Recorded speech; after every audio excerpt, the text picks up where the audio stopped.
Welcome to Would I Lie to You at Christmas, a very special festive edition that sorts the facts from the fibs. On Lee Mack's team tonight, all the way from the last leg, it's Alex Brooker. And a legendary star of stage and screen is the one and only Melvin Hayes. And on David Mitchell's team tonight, joining us from the BBC breakfast sofa, it's Naga Munchetti. And she's the writer and broadcaster who's chosen to spend even more time with David this Christmas. It's Victoria Corrin Mitchell. We begin with round one, Home Truths, where our panellists read out a statement from the card in front of them. To make things harder, they've never seen the card before. They have no idea what they'll be faced with. It's up to the opposing team to sort the fact from the fiction. Alex is first tonight. OK. One Christmas, I had to ask the bin men for some of their tip back after I accidentally gave them an envelope containing 500 quid meant for my builder. David's team. Oh, right. So, when was this?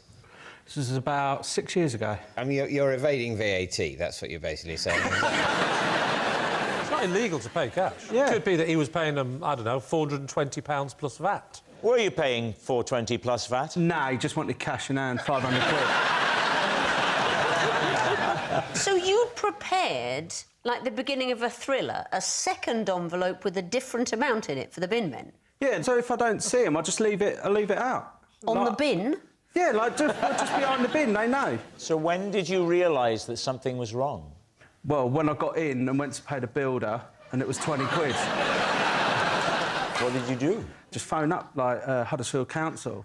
And luckily, they were honest. Right. They were honest bin men. Question from Melvin Hayes. As an onlooker, Yeah. I believe him. Yeah. Thank you, Melvin. So you ring up the council. Yeah. Because it's quite difficult getting through to the council, I find, on the phone. There's usually a long phone menu. I've never listened all the way to the end, but maybe there's one, if you've accidentally given £480 in cash to the bin men at Christmas, press 9. Yeah. As far as I can remember, it was fairly straightforward. And what did you say?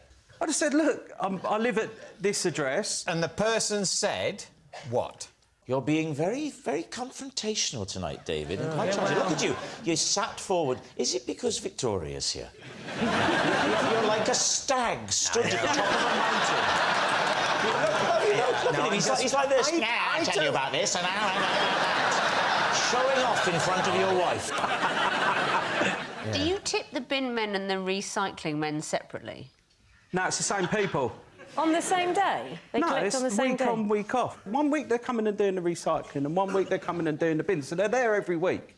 Well, they do the recycling every week, but they take the green every 2 weeks. What about the brown ones? Well, they go every week. No, my brown ones don't. My brown ones go every 2 weeks. Do they? Blue every 2, green every 2. What are you brown putting every in 2. your brown? Well, I'm putting my garden waste in my brown. Yeah. What's in your green? My normal. Green recycling, brown food waste. Oh, no. brown- Food waste is in a brown small green one that you have to No. have Small completely brown separate. one. Small grey one. No, not two. Welcome to a brand new BBC show, Scenes from the Care Home. Right.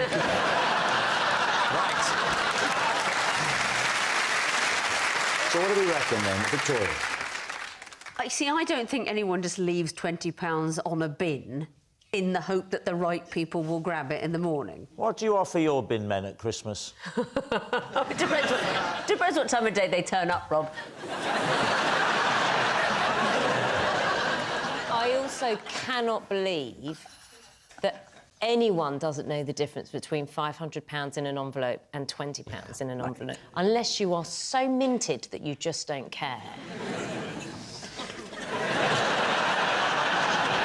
So you can say lie? We think lie? Yeah. We think lie. Yeah. Lie. Okay, Alex, they are unequivocal in thinking it's a lie. Was it a lie or was it actually true? Well, it was a lie.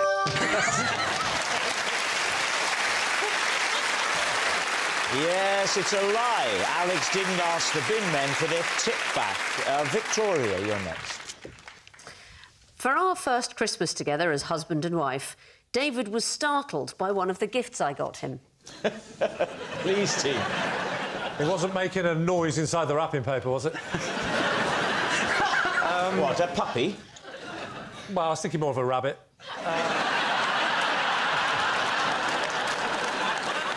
So I suppose the big question is, what was the present?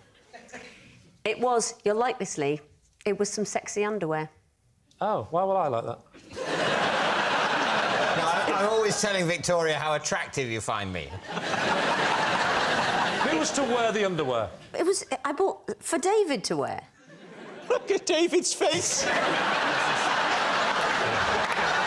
So it's for David. Describe the underwear. This is very awkward. Describe the... I mean, this genuinely, this is the stuff of nightmare. Yeah. If it helps in any way, I'm absolutely loving it. All right. So, David was broadly of the school of... I mean, is this... This is dreadful. When men have been single for a long time, they've got their loose cotton boxes. They don't think, oh, I tell you what, I'll have a pair of these snug-fitting trunks. Can we just... Is that what we're talking about? So we're not talking about straps and things, and we're not talking about restraining bolts and things like that. Nothing like that. No. I'm just going to say, if at times in the future when I face adversity, I will look back and say, well, at least I'm not going through this. Can I just say something? Yes. This is so much better than dustbins.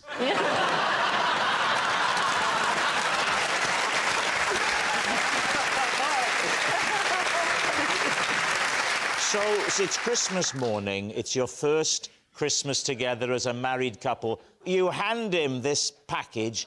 He opens it. Talk us through the moment of realisation. He sort of went, oh, it's underpants. And then he realised they were a bit clingy and possibly, in David's mind, somewhat French, you know. How long did it take before he wore them? Has he ever worn them? Oh, yes.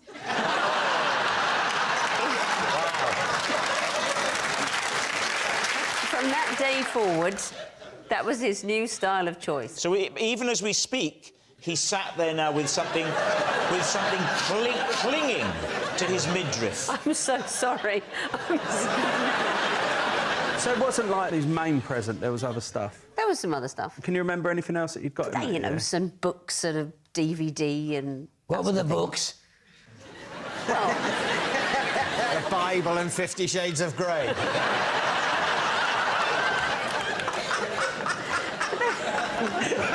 So, Melvin, what do you make of this? I'm just excited.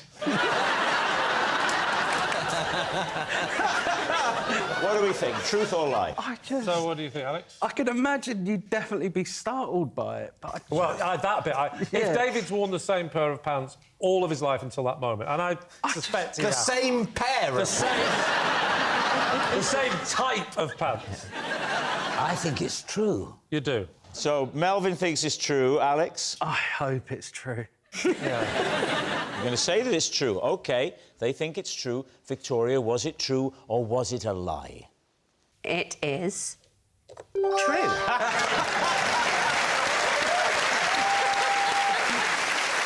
Yes, it's true. Victoria did startle David with one of her Christmas gifts. Melvin, you're next. I was once given just half an hour to learn how to drive a double-decker bus along the edge of a cliff.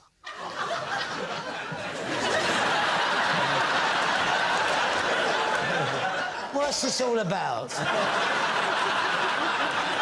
David's team. When was this? It was in the 60s. And for what purpose? What was this for? Well, it was for a film. Which film was this, then? It was called Summer Holiday. Summer Holiday, yeah.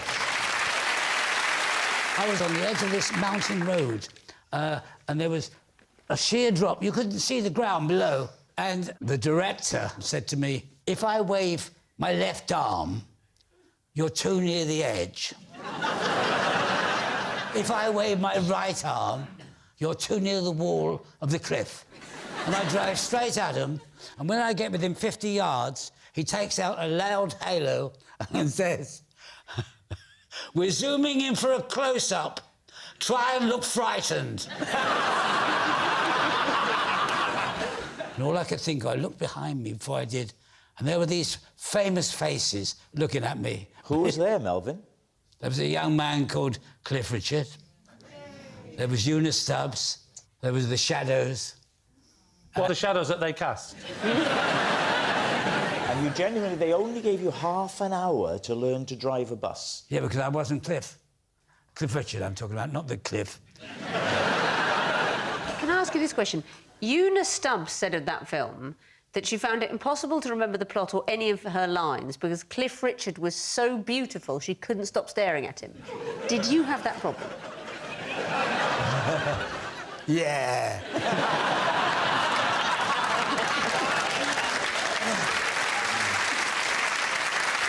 Naga, what do you think? It's so plausible and it's a brilliant story. Too brilliant to be a lie. Victoria. Summer Holidays, one of my all-time favourite films. Somebody gave an unforgettable performance as the bus driver. You decide if that was Melvin Hayes or not. I mean, I think the only question about the plausibility of this at all is whether you had so little training for that scene. And frankly, we all have quite a prejudiced view of the past. And so I think we can all believe that in that era of filmmaking, they were that careless with talents of your magnitude. So, yes. Well said, well said. Yeah. So they think it's true. Melvin, was it true or was it a lie? I am so sorry. It's true.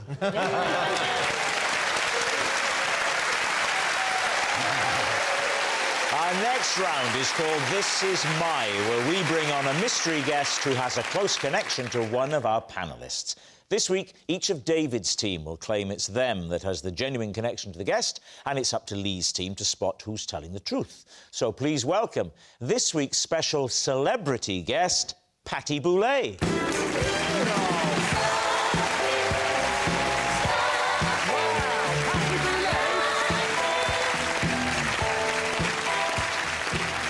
So, Victoria, what is Patty to you? This is Patty. When she starred in a pantomime of Aladdin, I was in the same production. Right. Naga, how do you know Patty? This is Patty. When we appeared on the Pointless Celebrities Christmas special, we both failed to identify someone from a picture who's in this room. Oh, right. And David, finally, what's your relationship with Patty? This is Patty. At a Christmas concert, she handed me a mince pie to cure my rumbly tummy that was ruining Silent Night.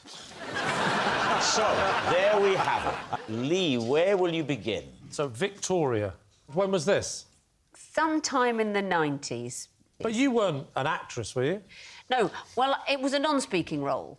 Oh. What was the role? I was the lion. Oh, you were in a costume? Yes.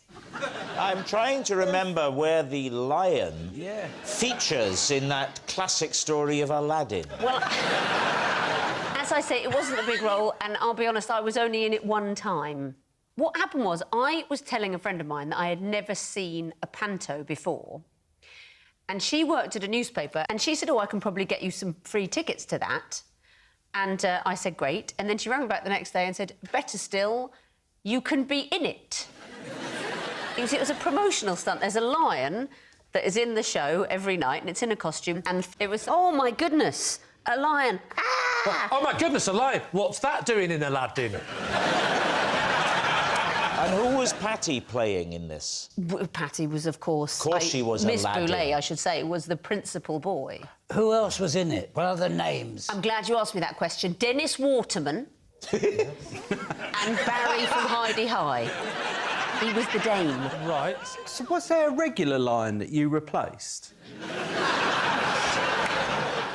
I think there was always a lion in it. Played by the same person every night? Well, I don't know. I was only there one time. Did you not ask if you're putting someone out of a job? It was all a bit of a blur. Dennis Waterman sang the Minder theme tune.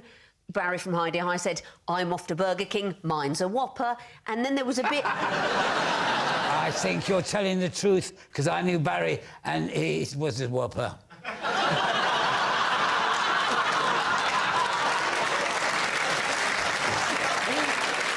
Who would you like to quiz next, Lee? Nugget, could you tell me how you know Patty... That's Patty Boulay. Could you tell me how you know Patty Boulay? We appeared on a Pointless Celebrities Christmas special, and one of the rounds involved identifying people.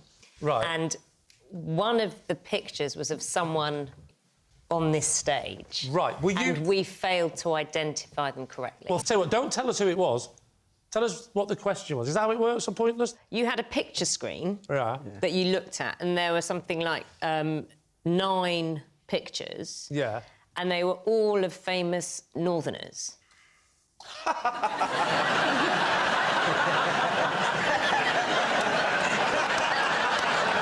David, Merry Christmas. So it's me. Yeah. OK.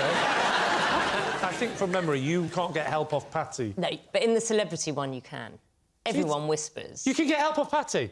So even Patty doesn't know who I am. For God's sake, Patty! When you walked on, I went, where's Patty Boulay? Oh, it's Patty Boulay! And you didn't recognise this! Lee, sit down. Right, you know before when I said, oh my God, it's Patty Boulay, I don't want that in the edit. I don't want you to use this instead. Who's that woman stood up? Who is she? So who did you think Lee was then when you made the guess? If you say Brad Pitt, I'll forgive you. Jimmy Nail.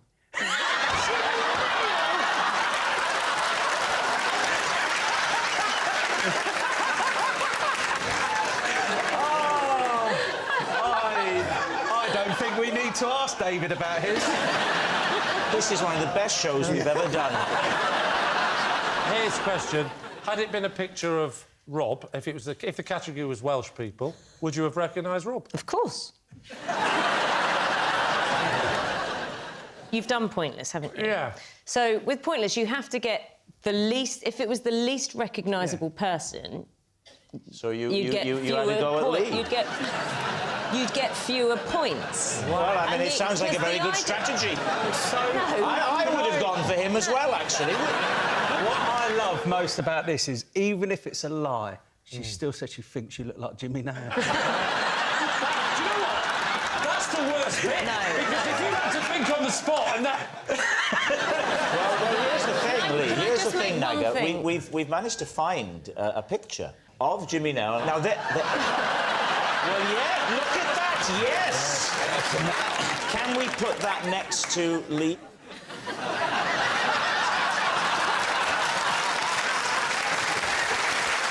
Well. All right, are you happy to move on to David? David, remind me, please. Well, Patty handed me a mince pie at a Christmas concert because my rumbly tummy was making a noise over Silent Night. It was ruining it. Was Patty on stage singing? No. Where was she? She was next to me, listening to the concert, holding a mince pie. Where was this, David? It was at the Royal Albert Hall. Oh, Right. lovely. I don't care about any other question than the one I'm going to ask. OK. Did she recognise you? I mean, look, I don't know. She seemed to. So no. Is there any significance about the word silent from Silent Night to the rumbling noise in your tummy? I think there is significance there, yes. I think that the rumbling... Because Silent Night, obviously, it's horrendously mistitled. What they should say Quiet Night, because it is obviously audible, and it wouldn't be the successful carol it is if it were entirely silent. But nevertheless, it's one of the quieter ones, and the noise my stomach was making would have been less of a problem during, say, Hark the Herald Angels Sing. I'm sorry I asked. So what? People often are. Did you say you were near the front? No, You I didn't say that. We were in a box. Oh. What was the occasion? It was like a BBC hospitality thing. Your stomach was that loud that it was audible for... It was actually ruining the performance. I don't Paddy. think it was audible throughout the hall. What sort of noises was it making? Because stomachs make a variety. It could be a gurgle, it could be a whine, it could be all sorts of things. Just recreate for us using that versatile tool of yours. Oh, no. I thought I'd use my mouth, but OK. Just recreate for us the sort of sounds that Patty would have heard. I think there was sort of...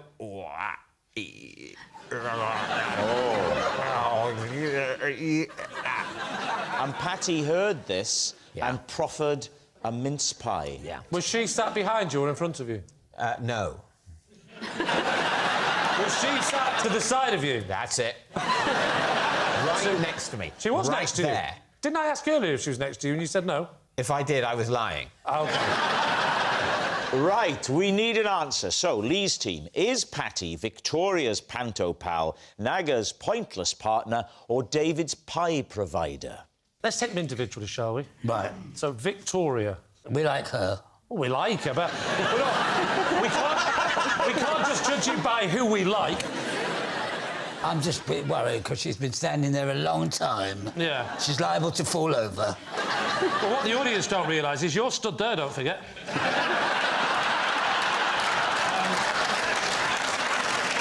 What do you think about Naga not recognising me on Pointless? I can understand that. I wasn't sure until the Jimmy Nail comparison. And then you thought... I was like... Yeah. Yeah, that was... I mean... I thought she nailed it.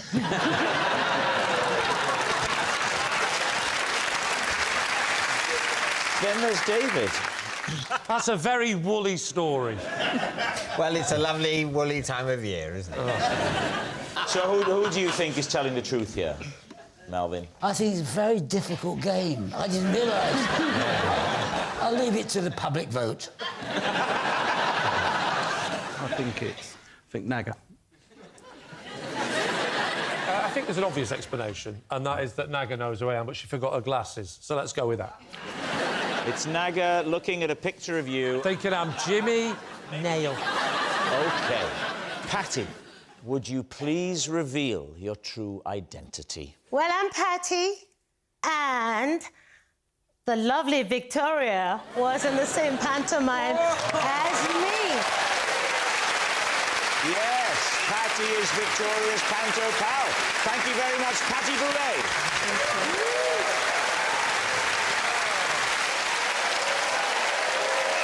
Which brings us to our final round, quickfire lies, and we start with... It's Lee. One Christmas, after spotting them stranded at the side of the road, I let a couple called Mary and Joseph stay the night. Because there was no room at the Premier Inn.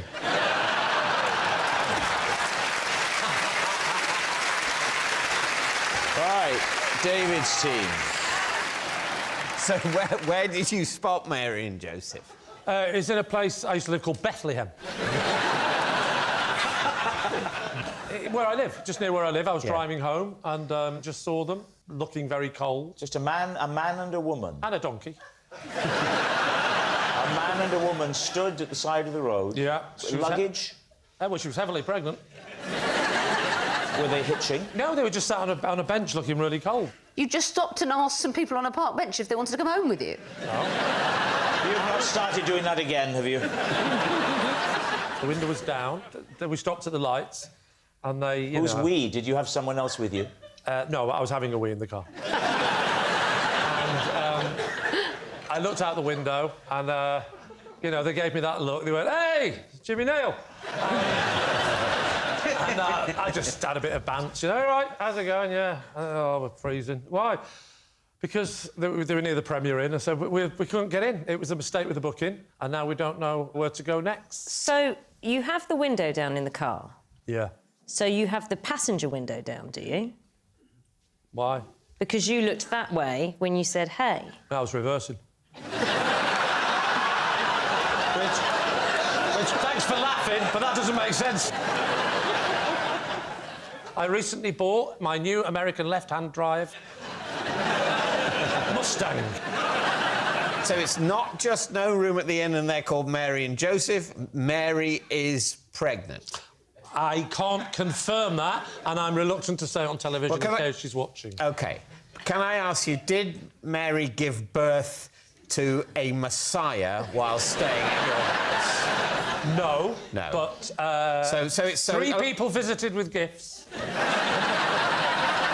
So they get into the car, Yeah. and you go back to Mac Towers. Yeah. Yes, the gates swing open. You go up the crunchy gravel driveway. What happens Drawbridge next? comes down. Yeah. Drawbridge comes up.